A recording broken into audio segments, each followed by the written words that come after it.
say tonight, focusing on the deepening power crisis. Just before we get into the politics, let's remind you of the stages of rolling blackouts. As you can see on your screens, we've recently been hit by stage 6, which is meant to be 10 hours, but some households were in the dark for nearly 12 hours, which begs the question for some, was it really stage 6? Some seem to doubt this particular stage. So really, this is what we are being subjected to when it comes to the stages during the day. Now, a lot has been said as well about the politics and the impact that this has had on the Eskom crisis from different voices, public fights, and what looks like like internal battles. So what has been the impact of politics when it comes to what we are seeing now? As you can see, the front page of the Mail and Guardian also laying bare what we have seen happening and over time. And this is taking us back to where it all began, the different role players, the politics thereof, what also happened in Parliament. Let's look at this further now. We're joined by Business Day political editor Hajra Omarjee, David Ansara, Chief Executive of Free Market Foundation. We also have political analyst Dr. Levi No and spokesperson of Quebec Alliance, Peter Becker. Thank you so much to you all for your time. I'll begin with you, Hajra. The president on Sunday and Monday in the Free State was in Natal, taking us back in history, saying to us it started in 1998. We didn't heed the calls. How much of what we are seeing today is as a result of politics? You know, I listened to the president very, very closely when he spoke on Sunday night at the ANC Free State Conference, and he sounded far removed from reality. In fact, he kept going on about the unity of the ANC, all this in the context of where we are discussing a cabinet reshuffle. And I'll put it quite directly to say, this is not the same as COVID-19, where we were building the ship as we were sailing it. This is a problem we've been saddled with since 1998, load shedding since 2008. It is a problem of the ANC's own making. And if the president does not soon get a reality check, I'll put to you that the ANC's internal polling says it is going to drop to about 40% in the 2024 general elections. So I think all of this needs to be properly considered as the president considers a cabinet reshuffle, because essentially what happens when he reshuffles his executive is going to decide the trajectory of the country, and it could well seal the ANC's fate. And Hajra, coming back to that, especially in the context of what we saw in the City Press on Sunday, David, I'd like to bring you into this conversation. When it comes to really what Hajra is saying is that it looks like those in power, and I'm using the governing party here as an example, are far removed from the situation. Are they speaking with authority? No, I'm afraid they don't have very much authority in the eyes of the electorate and the public in general anymore, as has been pointed out. And I think fundamentally what we need to understand here is that the problems at Eskom are not necessarily technical, they are political in nature. They arise from a over-centralization of state control over the utility, political incentives that have been brought to bear on that utility. So in terms of controlling procurement policies and imposing race-based procurement policies there, that has been abused, as Andre de Ruyter has pointed out. That has allowed, to quote Mr. de Ruyter, non-value-adding intermediaries to interpose themselves on value chains. That has opened up the space for incredible abuse and wastage and inefficiency. There is also now this ongoing question of liberalizing generation capacity. That needs to be vastly ramped up. And we at the Free Market Foundation would advocate for a privatization, particularly of generation capacity. Some of these assets are now nearing the end of their life. They could still realize some value in the hands of capable private operators. So we are really at the 11th hour here in terms of our ability to capture some of that residual value.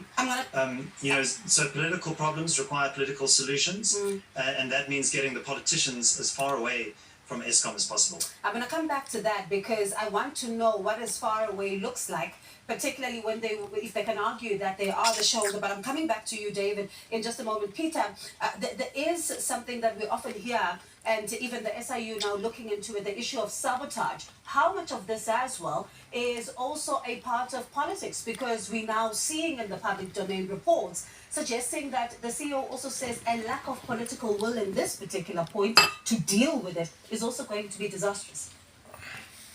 Thank you. Just a small point. Since last week, when I had a favourable court ruling, I'm no longer functioning as the spokesperson for the COVID alert. In terms of the reasons for this happening, I'm not an expert when it comes to sabotage, but I think it's clear to everyone that the problem has been a lack of planning. So we've seen disparate views within cabinet, and that is really the essence of the problem. Some people are saying renewables will work and it's the solution, and particularly from the DMRE, they're saying no, we're going to fix this aging coal fleet. And I think it's really quite simple. If you've got a 40-year-old fleet, you're not going to repair it.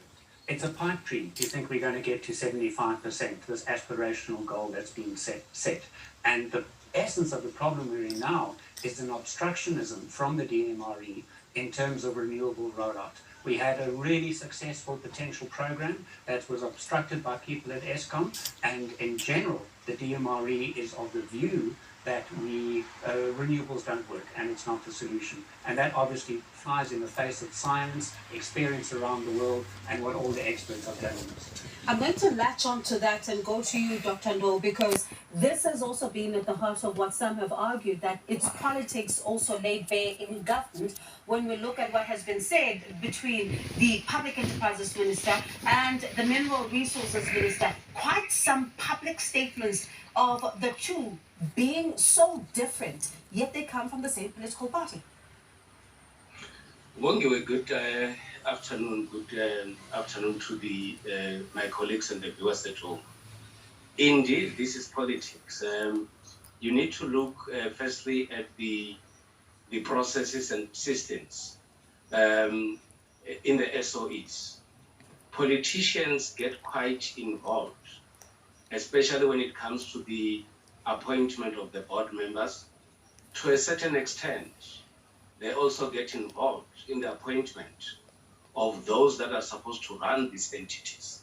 And at the same time, you have a situation where, because of the apparent confusion that society has, you also have a situation where political leaders themselves would always be, or will also be, active participants in the confusion that is there in society relating to the availability of energy in South Africa. The differences that we've seen in the open space between Gwede Mantashe and Pravin Gordhan is something that should have been ironed out, in my view, at within closed doors, at a party level, and also at government level, not in the public space. Dr. Ndlovu, before you continue, I'd like to ask a question then on that. Is it possible, though, looking at the ANC right now, the state that is is it possible for them to call these two deployees to order? Well, it actually depends on the will that is there within the party and the extent in which they both would respond to other members calling them into order. But in a normal setup, you would expect the two to toe the party line and not actually throw stones at each other in public. But at the same time, you have a situation that has been created here by the politicians who have actually chosen to put people that will not take the entity forward, who would be seen to be very comfortable, even when the people that they put into these entities are actually not performing. Yeah. But the most painful situation, it's when they've been given warnings for quite some time. Yes. That there appears to be a crisis that is coming, and they should actually play a role.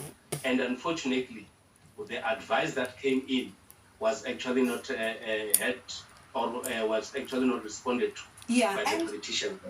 And we're running out of time. I'd like to come to you, David. Dr. Ndou touches on something very important. The signals were there, warnings since 1998. But it doesn't look like everyone is taking responsibility instead of shifting it, but it looks like they're shifting the buck.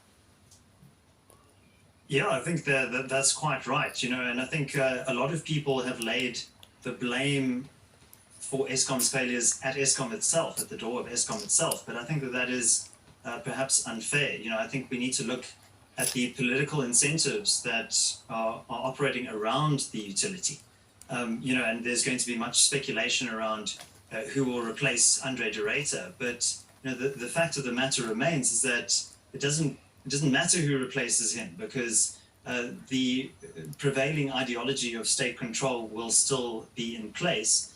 And ultimately, if the CEO doesn't have the authority to make the decisions necessary to put the utility back to operational order and financial good footing, then we're going to continue to see a worsening of these problems. So even, Elon Musk might get to Mars within our lifetimes. But even if you had to take Elon Musk and make him the CEO of Eskom, even he, with all of his business and engineering acumen, wouldn't be able to turn Eskom around. The problem is with the system itself, not necessarily with the capabilities of who is in charge. Ultimately, it's a political problem that we're dealing with here.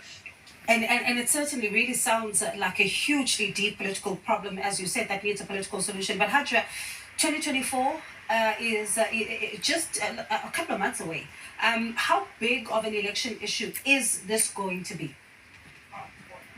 Well, you looked at Eto's and Gauteng's roads. The ANC polling told them that they were going to be impacted in 2014.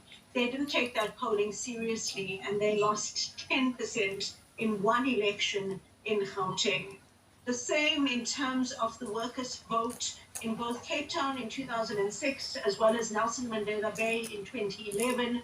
The ANC polling told them Jacob Zuma was unpopular in 2016 and 2019. The party didn't heed that advice and lost mass electoral support. So it really is facing an identity crisis, and the ANC behaves as though it doesn't have political power. And time is really running out for the party, because electoral trends show that the ANC is on track to lose its majority. Now, many in the ANC believe that they will only lose their majority by a slight margin, and thus will form a coalition with some smaller parties and get back into government. However, that is not represented by the data of the internal polling the ANC has, as well as previous election results. Load shedding, if e-tolls were a big issue, load shedding is a massive issue, and the ANC should be very concerned. I'm not here to argue for or against Pravin Gordhan. He's got a reform project to complete. I'm not here to argue for or against Willem Mantashe. If he's not there, who handles LUMSA as well as NUM? Who better than a former NUM leader? But I think decisive action has got to be taken, and if load shedding is not resolved, I do think the ANC will pay a massive price in 2024. Perhaps that is good for democracy. My concern is, have we even started to look at what a post-ANC government looks like in South Africa? And I think that's the big question we need to think about going into next year's elections. And Peter, listening to Hajra, decisive action is required. More power is needed to the grid. That is something that is urgent. How much of this, has also been really halted by politics, and that we are now sitting here not seeing power added to the grid? Yes, and I'd like to support something one of the other speakers said. This is not a fault of Eskom. Eskom, well, at least partly. Eskom is not in charge of planning new capacity. Eskom does not have the legal right to build new capacity. That is very clearly set out in the Energy Regulation Act, and Section 34 says that it's the Minister for the DMRE who has to issue a determination for new plants to be built. And that has simply not been happening. Now, if you look at the pattern, there used to be a limit of 10 megawatts. under which you could build it without approaching NERSA, the energy regulator. Then there was a lot of agitation from civil society and experts to raise that to 50 megawatts. And that didn't happen for a long time until the president came on the radio with the minister for the DMRE standing behind him and said, we're going to raise it to 100 megawatts, and basically forced the hand of the DMRE. Then there was a lot of call for Section 34 determination based on the IRP 2019, because there was a large amount of planned capacity, specifically in the renewable area, I think about 13 gigawatts, and there had been no determination issued for that. And again, a lot of pressure from civil society, from experts, and a lot of foot dragging from the DMRE until the president stepped in and instructed the DMRE to issue that determination. And that's finally been done. And the latest was to lift the 100 megawatt limit and let anyone go ahead and build capacity and allow that to be wheeled from the place of production to the place of consumption via the Eskom grid. Of course, we have some issues with grid capacity and so on, but the pattern here is clear that experts, civil society are asking for the same thing. Unlock the renewable energy capacity in one way or another. No disagreements about IPPs or via Eskom, but those determinations and that new capacity is what's needed. And there's been consistent foot dragging from the DMRE, and the president has repeatedly had to step in and force the DMRE to take the right action. And that's a pattern we've seen, and I think that is what is needed going forward as well. We need action from our president to stop this bickering between cabinet. And I've got about the final questions, about 20 seconds each as you answer. Dr. Ndou, as some have said that it doesn't matter who comes on in to lead Eskom after Andre de Ruyter, that particular position is a poison chalice when they look at the politics. You agree? Well, you need the political will. You need a highest degree of accountability, and you need people that have got skills and expertise to be able to run this entity, but they need all the necessary support that government can provide so that this entity can still stand on its feet. And Hadra, when you look at then what we are being, taken back to now, a history class, but is their responsibility being taken over time? Have we seen heads roll? We've seen the State Capture Commission come, but it doesn't look like anything has happened. Absolutely not. Look at the leadership that was elected at the ANC's National Conference in December. It's as though the State Capture Commission never happened. It's as though, it was just there. We spent billions of rands to quell public outrage. On the issue specifically on Eskom and political responsibility for power blackouts, the worst and most severe this country has ever seen since load shedding started back in 2008. I've never been a fan of Andre de Ruyter. In fact, I'm 100% unapologetic for the transformation agenda in South Africa. However, I've been convinced by people I've spoken to in Eskom, as well as the Eskom board over the last few years, that he's a very good CEO. What he lacks is any political acumen. So failure for his ability to actually do what needs to be done has got to lie with the Minister of Public Enterprises, Pravin Gordhan, who's stood up, provided that support. De Ruyter himself has pointed to Gwede Mantashe to say he's not approved the licenses that needed to be approved 2 years back already, that perhaps could have led to less load shedding now. And then on the issue of security, very quickly, President Ramaphosa, when we spoke to him this month, had no idea of the intense security situation De Ruyter and other executives were facing. They literally wear bulletproof vests to the office, and De Ruyter found cyanide in his coffee. And David, listening to that, you have said before a political problem which needs a political solution. So how does then, you think about not only Andre de Ruyter, Hadra, you're thinking about Phakamani Hadebe, who spoke about this position and how much toll it took on his health. David, how then does the shareholder begin to balance its interests as well as making sure that this particular entity does its job in about 20 seconds? Well, the problem is that there is only one single shareholder. We need to break the stranglehold that government has over electricity in this country. The same politicians who got us into this crisis are not the ones who are going to get us out of it. We need a new start post-2024. We need a radical overhaul of energy policy in South Africa, and that may include looking at liberalizing and floating the price of electricity in South Africa. These NERSA applications, it is a stitch-up between NERSA and Eskom, consumers are completely helpless. They cannot procure power elsewhere. Prices are fixed, and there's nothing that you as a consumer can do about it. We would have far more efficiencies introduced into the process that might result in a short-term spike in energy prices, but what we would see is prices acting as a signal of the underlying value, and that would draw in private capital and private developers to start providing more energy. At the moment, the state is obstructing the private sector, and that is what is leading to this prolonged crisis. Your final thoughts, Peter, 10 seconds. I think we need to look at what practical steps can happen immediately. And one thing, for example, is demand side management. Do we really need hot water geysers on in all government buildings? Imagine the saving, the reduction in demand that could be done if the people working at the DMRE could wash their hands in cold water. And another thing that could be done is at the very worst time, the Coburg plant has been taken offline to do long-term refurbishment. And we need that gigawatt right now. And we could reduce load shedding by one stage for the next 12 months if we postponed or cancelled that refurbishment.